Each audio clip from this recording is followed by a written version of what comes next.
Welcome to My Healing is Your Healing, a podcast for the woman who is ready to stop performing and reclaim her voice. I'm your host, Celeste, and around here, we don't do surface level.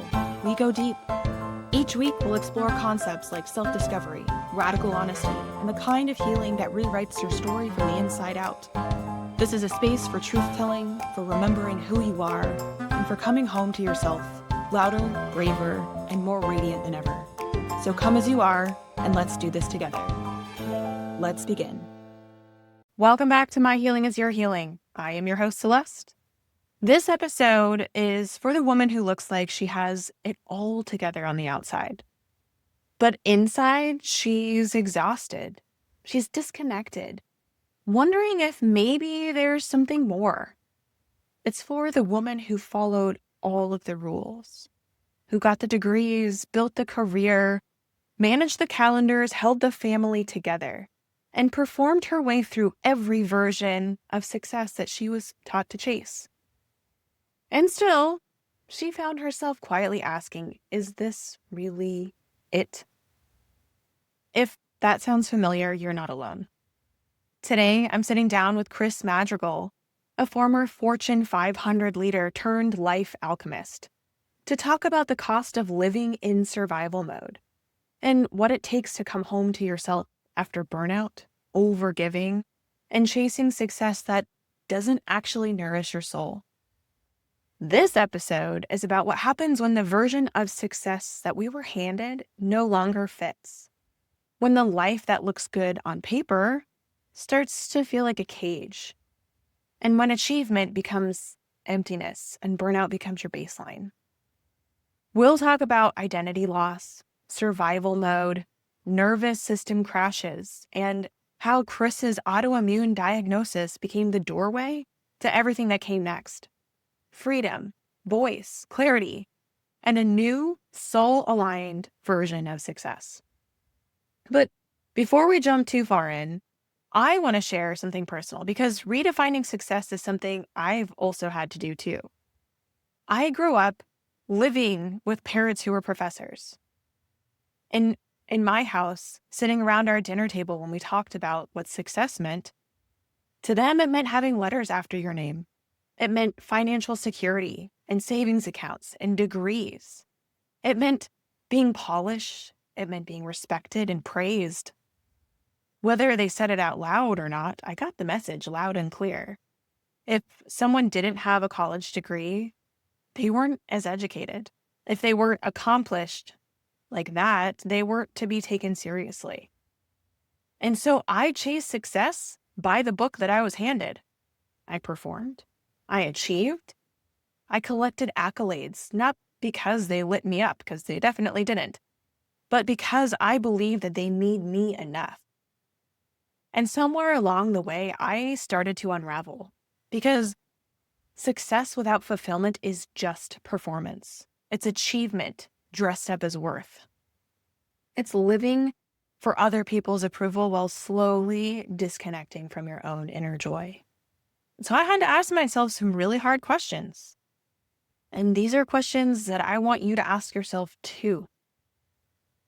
What story of success were you taught to believe?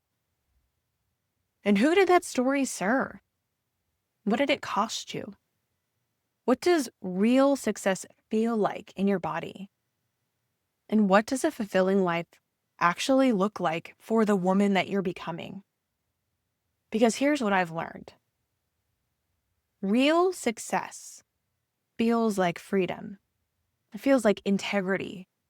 It feels like coming home to yourself and knowing this is mine. I built this and it is honest and authentic.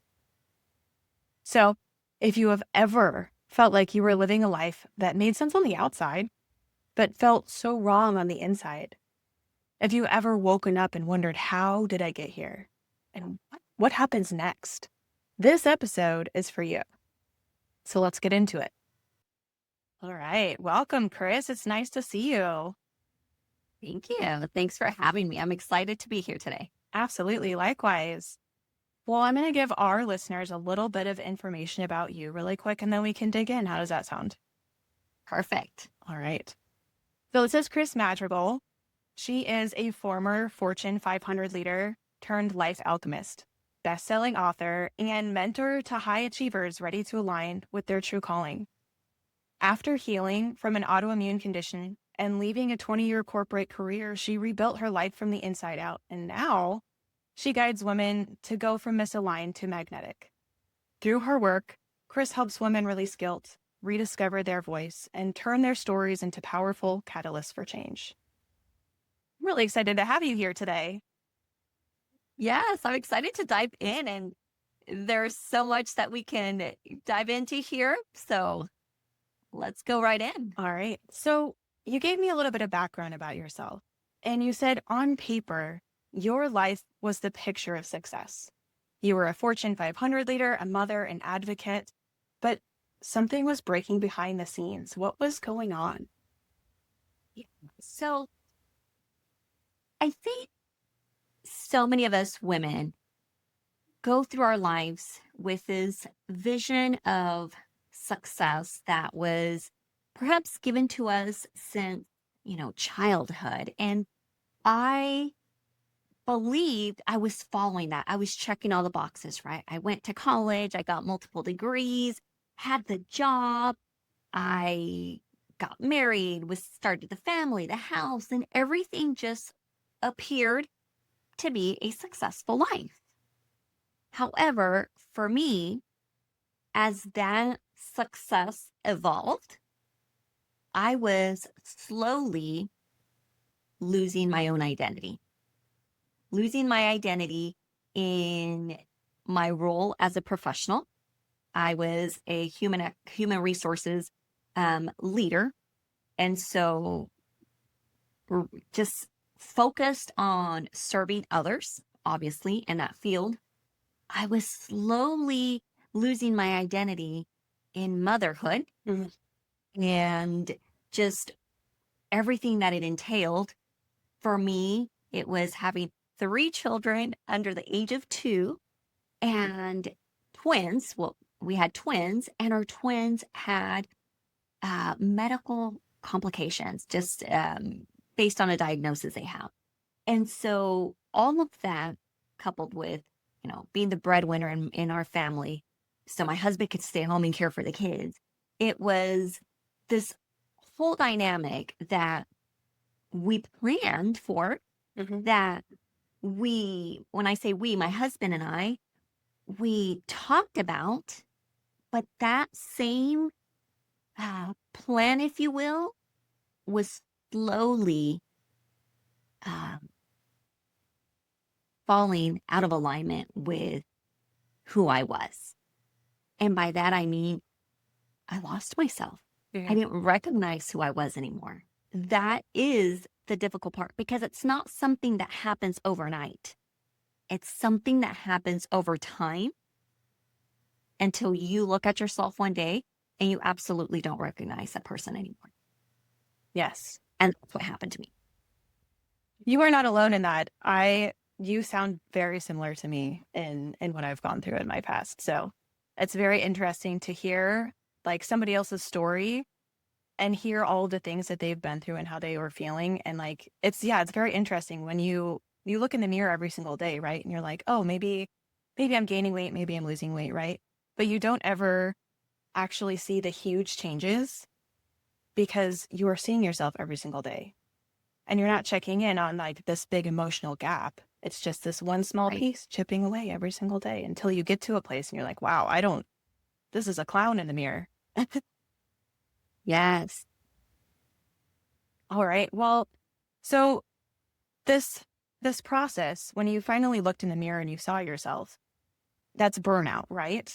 What did that feel like for you? It was a combination of burnout, overwhelm, a feeling of just a never-ending exhaustion. And that is how it manifested to me, right? It was just this constant lack of energy. I did not feel, I had the energy to be with my family. I spent a whole day at work and it consumed all of me because in my role in human resources, I was always giving. I had to hold that energetic space at work. Then I had to come home and hold that space for my family, for my children, for my girls who needed so much attention, that balance. And then where do you find time to have space for, to nurture your marriage? It looked like overwhelm. It looked like stress. It looked like burnout, all those different things. And it took me a while to realize that it was just that I'd fallen out of alignment with what I desired and what my vision of success was. On paper, I did all those things, right? Mm-hmm. But now I didn't even have time for me.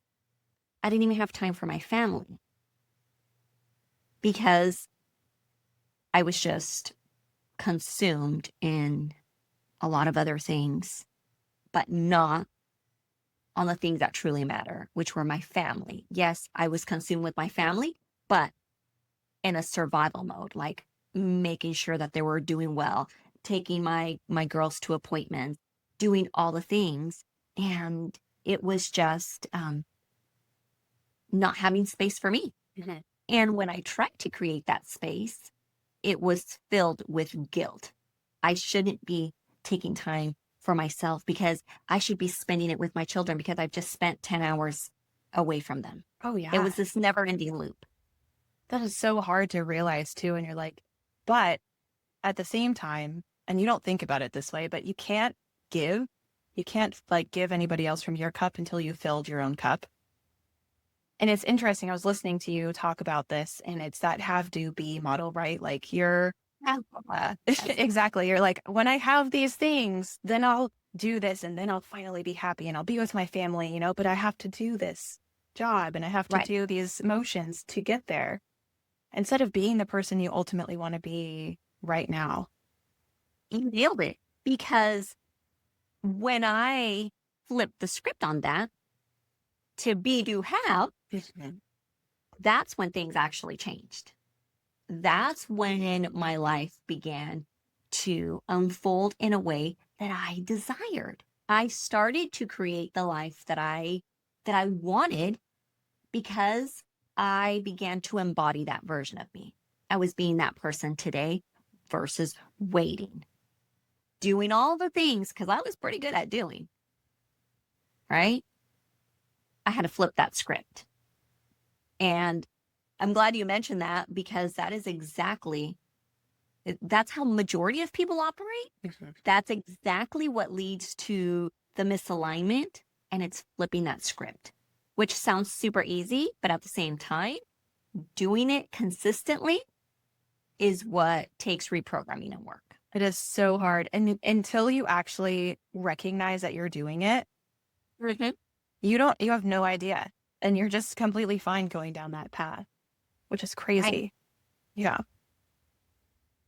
So what are those quiet signs that you ignored before your autoimmune diagnosis? Well, it's so easy to see it now, right? Just in retrospect. But it was, like I said, the constant overwhelm. Every little thing was overwhelming to me because my cup was absolutely empty, right? And the overwhelm, the mood swings that I was having, like as a mom. I don't know for those moms or your listeners who are moms, but we carry so much weight in the household. It's like I would walk in, if I was in a bad mood, it's almost like I would instantly put the entire family in a bad mood. If I raise my voice, then everybody's raising their voice. But if I can walk in with peace and focus, that's the energy that would lead after that. So it's those signs that I never paid attention to because it was years of overwhelm, anxiety. My daughters, they have what's called a 22q deletion syndrome. And it's a diagnosis that can affect over 180 different ways in their body. So for them, they both had open heart surgery when they were born. They have one kidney. they, have a compromised immune system. And there's all these things that, all the developmental delays you could think of. Mhm. And so those first few years were critical to where we did, above and beyond what anyone told us to get them to thrive and succeed. And that's the reason why they're doing fantastic today. But that came with a lot of work, stress. And, I feel like we're on the other side of those early childhood days where it was so much, but it's going, having a full-time job that required me to travel, that took me away from home. And all those things collectively over time took me to that place. Mhm. Now I can go back and recognize it. Now I can go back and see all the different ways that I was slowly losing myself. You can't unsee what you now know. Oh no, you can't. But that's a good thing because Yeah. it means that it's like I'm not going to go back. I'm not going to go back because I'm choosing not to, because I cannot unsee, I cannot unknow or unlearn what I know already. Isn't it crazy to think that in another 5 or 10 years from now, you'll be looking back at this day and thinking, man, there's so many more things that I can't unsee now that I didn't see back then. It's mind blowing. And that's the beauty of growing and evolve. And when you choose yourself and when you choose to grow and evolve constantly, that's the evolution. And it's beautiful. But it's when you choose to stay stagnant that you are making that decision, consciously or unconsciously, to live in a loop. No more loops for me. No more loops. So you're a coach and you coach women, and I'm assuming that you probably see a lot of women in this space as well. So a lot of them stay in this survival mode that we're talking about until their bodies force a pause. What did that pause reveal to you? Yeah. So it's interesting because, again, I know this now, but when I hit 40, and I'm at 46 now, but when I hit 40, I suddenly was covered in hives from head to toe. And this went on for months and months. I went to different specialists. I had all kinds of tests done, everything, and all the results came back, and they all said, "You're perfect. There's nothing wrong with you." And I'm like, "Look at me. Clearly, I'm not okay." Yeah.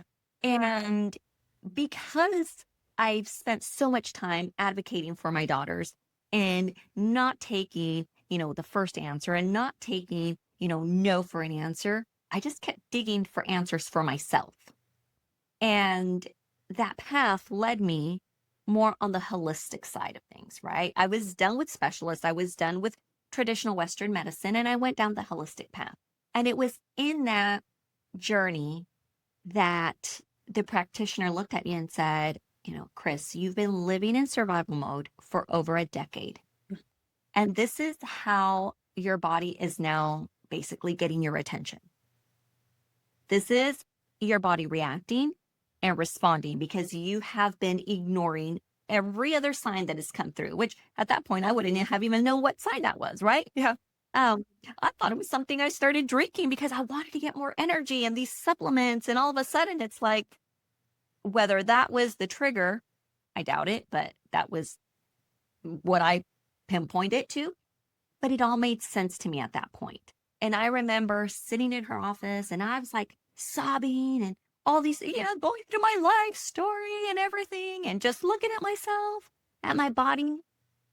But it was beautiful to hear, like, "Hey, basically you caused this."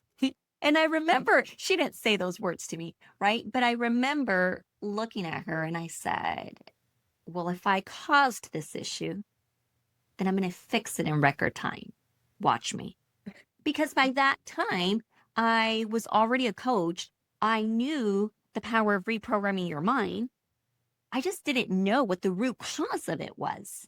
But they're telling me this autoimmune condition that you've now developed, that nobody can find an answer to, you created it for living in survival mode. So that was a moment where it's like, okay, it's time to flip the switch. It's time to reprogram things and get it done. Was it hard? Absolutely. The difficult part was in, set health plans, nutrition plans, things to remove all the inflammation in my body. That was the difficult part. The diet that I had to follow that went along with me losing, I don't know how many pounds, that took me to the thinnest version I'd been since probably high school, which then brought a whole other things, looking at yourself, losing, shedding pounds that you didn't need to shed, looking like a little skeleton is what I look back to. But to me, it was like, this is temporary and I'm losing what no longer belongs to me. And in less than 6 months, I could say I healed myself and I healed my body. And now if I ever even get a little flare up of hives, which is very rare, but if something happens, it makes me stop and say, okay, what are you thinking about? What is going on right now that maybe you're dismissing? And I just pause and I evaluate things, and it helps me settle my nervous system and move past it. I love this. You're like a phoenix that rose from the ashes. I love that. Yes, Yeah. we'll call it that. We'll call it that. It's funny because we have a toolbox segment at the end of the podcast. And so you kind of did exactly what I was telling the listeners, where it's just like, okay, we have to find what is our trigger in the moment and like listen to ourselves, because most of the time we don't know what our gut sounds like. If we've been in survival mode for so long, we never listen to our intuition. And yours literally was like, hey, I'm here. Stop. I'm going to cover you in hives so you pay attention to me. But now, Literally, right? yeah. But now you're like, oh, there's wine. I need to reset and take a beat and figure it out. And then I'll come back to what I was doing. And the beautiful thing with that is not only can I do that with, if I ever start to develop any hives, which, like I said, it's super rare, but if I'm starting to feel anything else, I now know that all our illnesses, everything that we develop health-wise stems from some type of emotion that's either stuck in our body or we've been, carrying with for so long. Mm-hmm. And so I've been able to just really move through discomfort that previously would have taken me to urgent care to get antibiotics by sitting down and saying, okay, where is this coming from? What is the spiritual meaning of this that I am feeling? And then sitting down, observing, where am I feeling this? Like, what are the emotions? What are the things? Like really assessing the moment that I'm in, what personal things are going on, what are things going on with work, with the family, whatever it may be. Once I give it that attention, it's almost like life is like it's trying to get your attention. Like, hey, recognize, hey, feelings, recognize I'm here. Give me attention, acknowledge me, and then feel it, but don't stay there.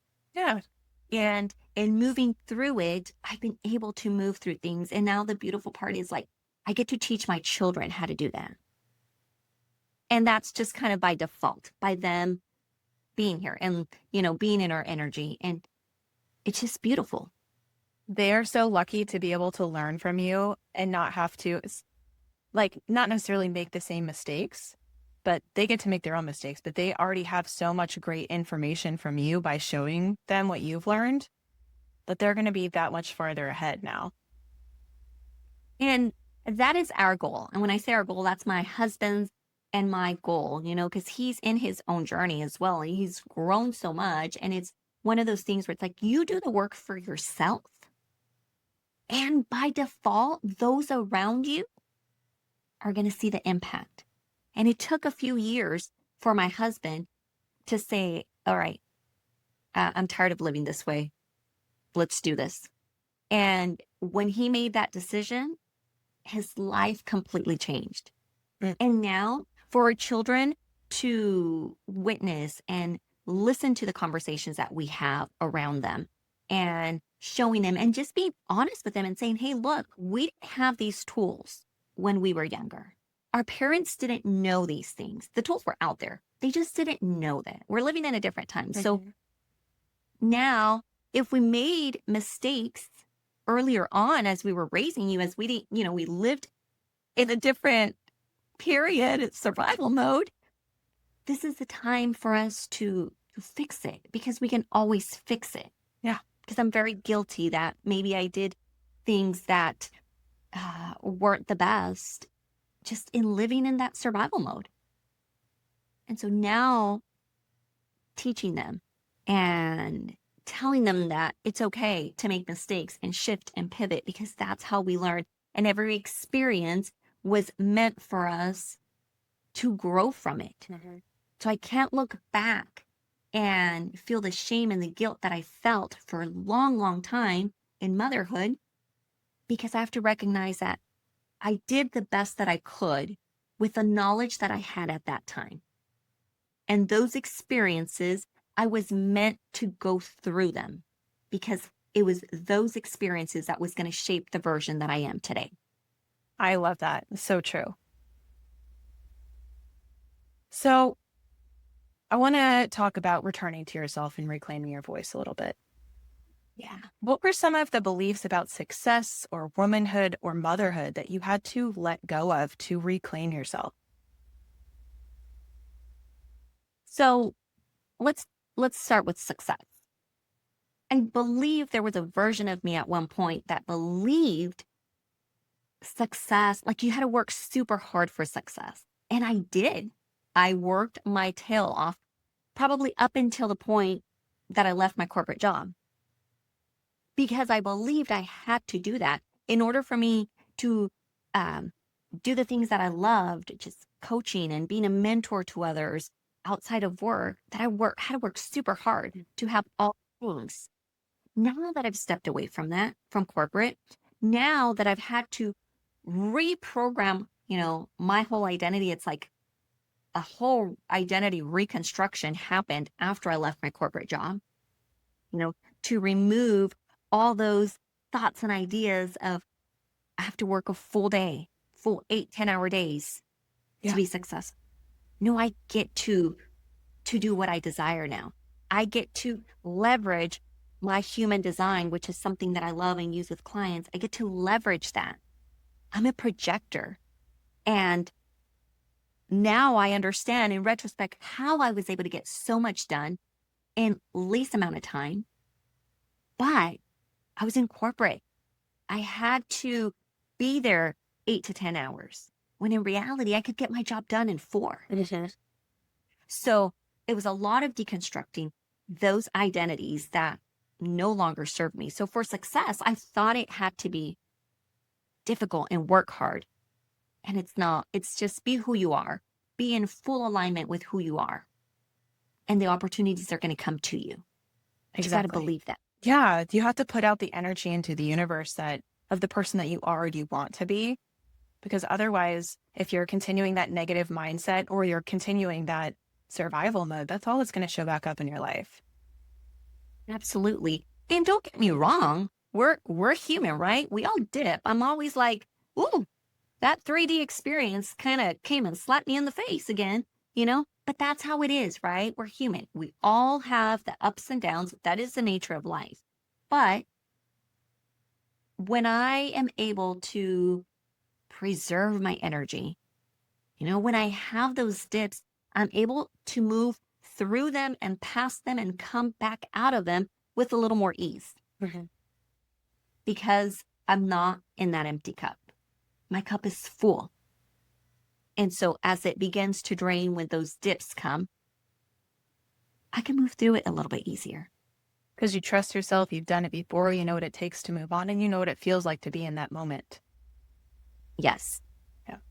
Now, in motherhood, that just really had to look like following my intuition 1000%.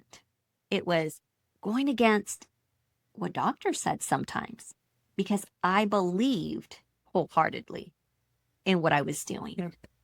You know, it was going against what perhaps my parents suggested because they were scared. My parents were scared for my daughters and, and why are you going to do that? They're so little and don't send them to school. They don't know how to talk. Yet, how are they going to communicate it, things to us? And it was like, I'm sorry. Thank you for looking out for us. This is the best for them. I'm not a teacher. I don't know how to teach my children in this way, And it was going against what people would always say, why are your girls are always going to be in therapy for the rest of your life?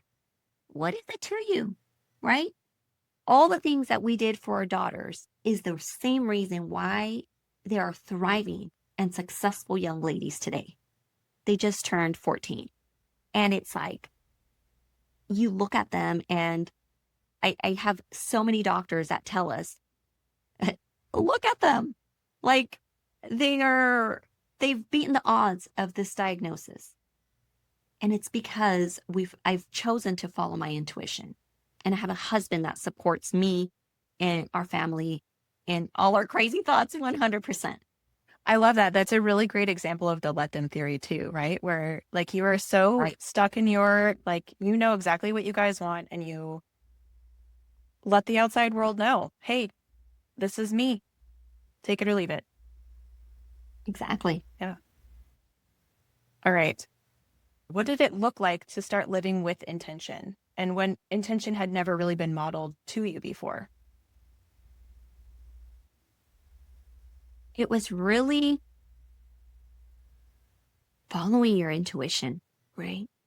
And in being intentional with what you desire, right? And not just saying, this is what I want. It's living it. It's believing it. It's trusting that if that's what you desire, whatever it may be, to leave your corporate job, to start your own business, to travel, whatever it may be, right? To get a promotion. If that's what you believe, if that's what you desire, then have the faith, that trust and that belief that it's meant for you. And if it's something you envision, it's because God, universe, source, whatever you believe in, planted that idea in you already. It's meant for you. Don't let fear get in the way. That is like one of my favorite parts so far of this. Because, we all have goals and we all have ideas of what we want our life to look like, but there's only so many people that will go that next step and say, I trust whatever is going to happen is meant for me. Or I trust myself enough to take that next step and begin today and not wait and put it off for tomorrow. And I'll give you an example. When I made the decision to walk away and retire from corporate, I was the breadwinner in my family. My husband was working part-time because the rest of the time he was caring for the kids. So he was working part-time. I walked away from a 6-figure income and he's the one that said, Criss, you're the one that's always worried about the money. It's gonna work. I love that. And we both had that faith and that belief that this is gonna work one way or another. It's meant for you to be home now, to do what you love, and the rest will unfold exactly how it needs to. And I'd spent 19 years with that company. Well, less than a month later, my husband, who worked for the same organization at a different capacity, he'd been with the company 24 years. He got another offer somewhere else, full-time, that aligned with our lives. And he also walked away from that company.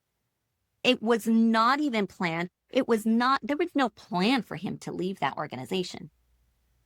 It just happened. And that's what I say. When you trust, things unfold and things continue to unfold to support the vision that we have. And I know right now it just feels like this big portal is open. Like this is the time for further expansion. And it's going for it. And it's just giving, I say, I'm a believer of God, right? And I say, just give God a reason to respond. Give the universe, give source a reason to respond. The vision is there. But if you sit in it and not do anything about it and take no action, then I can't expect God to do anything. He's just going to keep waiting until I'm ready. Mm-hmm. So it's like, okay, God, I'm going to take one step every day, even though it's not super clear on what that next step is. I'm going to take one step, because every step I take, another opportunity or additional clarity comes through. I love that. You're not just white knuckling it the whole time. You're allowing yourself to let go and just let what happens happen. Yeah. Yes. So changing topics a little bit, because I know you were using the phrase from misaligned to magnetic, and I really like that. What does magnetism mean to you, and how does it differ from hustle or ambition like you had in your life before? Yeah. Oh my gosh, I love this. So for me, magnetism is you living in full alignment with yourself, that by default, you become a magnet. The opportunities come to you. You don't have to chase them. You don't have to hustle for them, because you're being your most authentic self, that there is no way the universe cannot respond. And you become a magnet to the things that you desire. But you have to be so aligned with yourself. And it's noticing when you fall out of alignment, noticing what that looks like. So you can pause, pivot, and realign. And it's a constant, right? What does that look like when you fall out of alignment? Like, do you feel it, or do you, what are the thoughts? Yes. So it could be different for people, but if you're feeling overwhelmed, misaligned. If you're feeling burnt out, misaligned. Are you feeling bitter? Misaligned. Feeling anxiety? Misaligned. What does that mean? Okay, if you're feeling bitter about something, who or what are you feeling bitter about? Because that's a key indicator. Is it in your health, your relationships, time, money, career? What is it that you are feeling bitter or overwhelmed or burnt out about? It's not like just like, oh, I'm so misaligned. No, your body, once again, is telling you. So most people are feeling these things. Most people are doing that On a daily basis without knowing. Yeah. So if I'm overwhelmed, oh my gosh, let me just pause here for a moment. What am I feeling overwhelmed about? My finances? My relationships? My career? Because once I can identify that, then that's what I can put extra energy to. And by default, when one area of your life is misaligned, it impacts the others. Mm-hmm. By default. If you are overwhelmed with finances, guess what? That'll spill into your relationships. That'll spill into your career, because, you're thinking about, do I need a promotion? Do I need this? Or your relationships. Maybe there's, with a spouse or partner, conversations about finances. Things start to spill over. If you're feeling misaligned and you're just not feeling passionate about your job anymore, guess what? Then that spills into your home, maybe into your relationships, into how you talk about your job. It doesn't feel you anymore. Should I look for another job? Oh my gosh, but is it going to pay me the same thing? I can't afford looking for another one. Nothing pays me the same. Everything spills into the other. But it's getting clear about where the misalignment is that a lot of people miss. And that's what I love helping people. It's like, no, let's get to the root cause of it. And I have I call it the sacred alignment audit. And I'm just mentioning it because it goes right into this, right? It's when people take this audit, they always say, I thought it was one area of my life, but this brought so much clarity, and it brought me to the root cause of what it is, that I'm like shocked that it's a different area. That's amazing. Is that something that we can get from you? Can we put it in the show notes? Yes, absolutely. I'll make sure you have the link. And it's the Sacred Alignment Audit, and it comes with a private activation course. So you're not just going to get something and it's like, what do I do with it? No, I'll walk you through the whole thing so that you can best utilize this resource to help you identify what is the root cause of your misalignment. And the beautiful thing is, like, once you do this, then when you're feeling that misalignment, that burnout, that whatever it is that you're feeling, because it can show up in different ways for people, then you can just do this over and over again, right? I can sit there and be like, okay, what am I feeling? What area, and you're constantly pivoting. And that's the beautiful part. It's alignment no matter what. I feel a little off, stop. What is it? Pivot, realign, continue. I'm excited to check this out too. Yeah, of course. All right. So let's talk a bit about feminine leadership. What does feminine leadership actually mean to you, and how do you practice it differently now than you did before? Feminine leadership is really allowing myself to do things with ease. Because I will say that for the majority of my life, I was very much in the masculine. And I know it's like the masculine energy of just doing. And I'm the one that, did everything at home and carried a lot of things at work. But now being able to lead in that feminine energy, or just more feminine, it's just allowing myself to flow, to not force things. To me, that's what feminine leadership looks like to me. I remember I was asked once by a spiritual healer, like, do you want to be that oak tree, or do you want to be like the branches and the leaves? And I was like, the oak tree. And she's like, yeah, I know. I feel it in your body. You need to shift and allow yourself to flow and just move like the branches. And I said, oh, okay. And then I'll let go a little bit more. And it's having somebody to remind you those things, because yes, I identified with the oak tree because that's the role that I've played, keeping things together, keeping a family together, doing all the things. But I've shifted. And it's a back and forth, right? Like, I am leaning into that feminine energy and that leadership of, I'm going to flow with life. I'm going to let things be easy. My mantra for this year is, it's got to be fun and easy. If it doesn't feel fun and it doesn't feel easy, I'm out. I like that. We have to have a little bit of that masculine and the feminine, right? Like, there's a dance between it. Can you talk about where you still embrace, or how you still embrace both sides? Yeah, we all need a little bit of that masculine, like you said, because that's like the doing.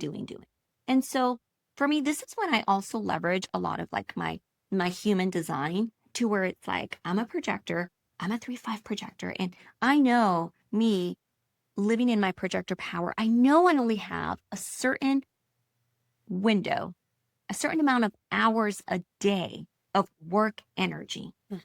And it's okay for me in those 4 hours to get into my masculine, to do the things that I have to do, right? Because that's what allows me to accomplish things.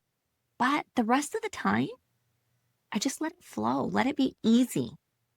And there's, it's that balance of, I'm going to get into my masculine, I'm just going to do to get all these things done in the shortest amount of time, because I can kill it at doing that.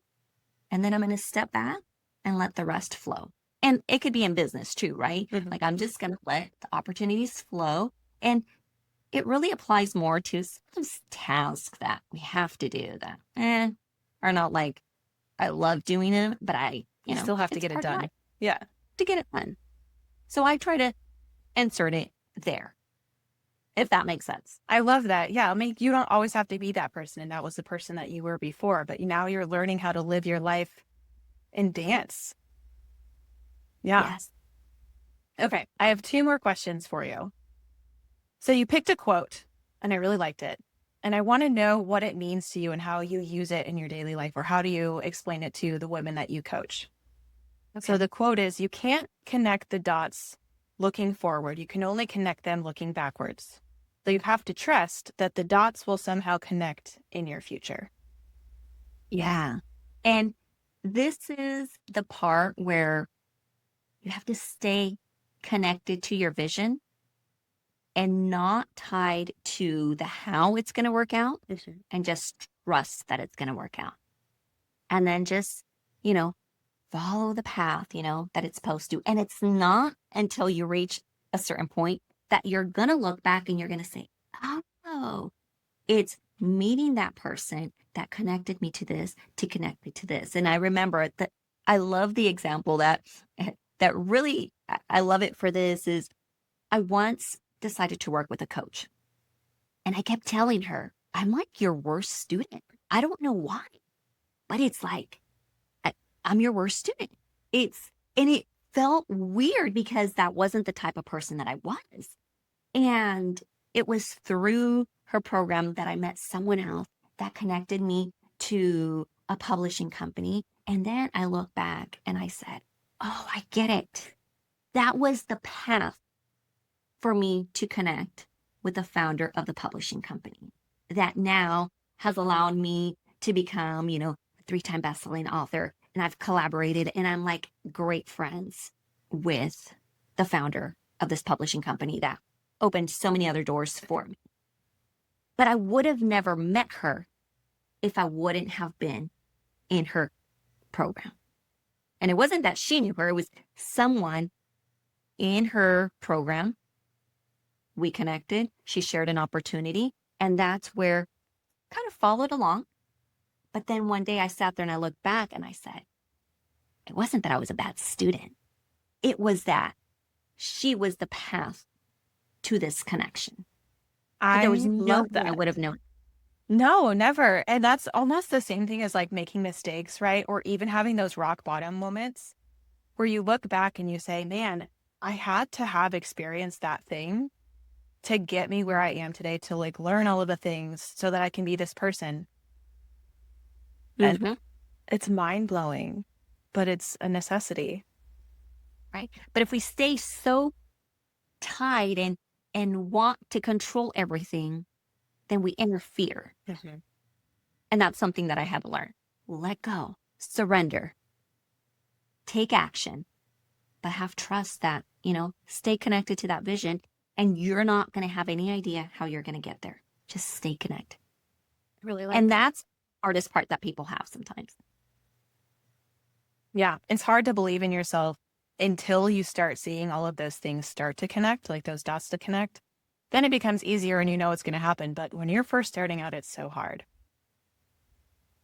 And I always tell people, we just got to watch our words. No, it's so hard. No, I'm learning. I'm figuring it out, because if we say it's so hard, because it's something I used to say all the time, it's so hard, guess what? Life is going to show you that it's hard because you believe it's hard. You have given us so many gems today so far. I need to write them all down as quotes, but I have one last question, which is around your gems. What is the most important thought or idea that you want our listeners to take away from our conversation today? That you can be your most authentic self and shine in every area of your life. You just have to believe it. I love that. So for any of you that are wondering how to work with Criss, you can find her on Instagram, and it's at Criss Madrigal, CRISSMADRIGAL. I'll put it on the link as well. And then you can also find her at her website, www.crissmadrigal.com. It has been so wonderful talking to you today. Thank you so much for joining me. Thank you for giving me this opportunity to just spend some time with you and your audience. I appreciate it. We'll talk to you again soon, hopefully. Yes. All right. Bye. Okay. If you have ever felt like you were doing everything right, but still felt wrong on the inside, Criss's story is your mirror. Her honesty, her voice, her courage in choosing alignment over appearance. It's a reminder that you are allowed to begin again. Not once, not twice, 1,000 times if that's what it takes. Because burnout, it's not the end. It's often a doorway back to yourself. It's the moment where the life that you've been performing starts to unravel, and the life that actually fits you begins to emerge. What stood out to me most in this conversation was this: alignment is not a luxury. It's a necessity. Because the longer that we stay misaligned, the more that we lose. We lose our joy, our health, our creativity, and our voice. And if you think about how many years you have left on this earth, how many of those years you actually want to love your life? If you have 40 summers left, that's 40 opportunities to feel at home in your body, in your schedule, in your values, in your peace and freedom. But you have to start making those choices right now. So, if this episode stirred something in you, if you're starting to feel the ache, the restlessness, the quiet whisper that says, this isn't it, you are not alone. You heard it from Criss. You know my story. So let's get tangible here. We have 4 toolbox items. I know this is your favorite part. 4 tangible tools for redefining success and reclaiming yourself. So the first one, this is a journal prompt. So I want you to pull out your journal and answer these 4 questions. This is called Redefine Your Success Map. So the first question is, what did success mean in your childhood? What were your parents modeling or saying about what success was to them at the dinner table? The second question is, who taught you that version of success and what did it look like? What values were being handed down to you? The third question is, what does success feel like for you now? What are the sensations or the values or experiences that actually feel fulfilling today? And then finally, number 4, what values define success for the woman that you're becoming? How does her version of success differ from what you're living today? And why does it matter? So I want you to rewrite your definition of success, not as a title or some income number, but as a frequency, a way of being. And then you're going to start making small choices in alignment with that. Okay, we've got number 2 now. This is create a misalignment audit. We are going to take inventory of your week and highlight some of the following things. The first one is, where did you feel drained or resentful? If you think back to the past week, what didn't feel right for you? Were there moments that you were tired or drained that you can remember? Number 2 is, where were you performing instead of expressing?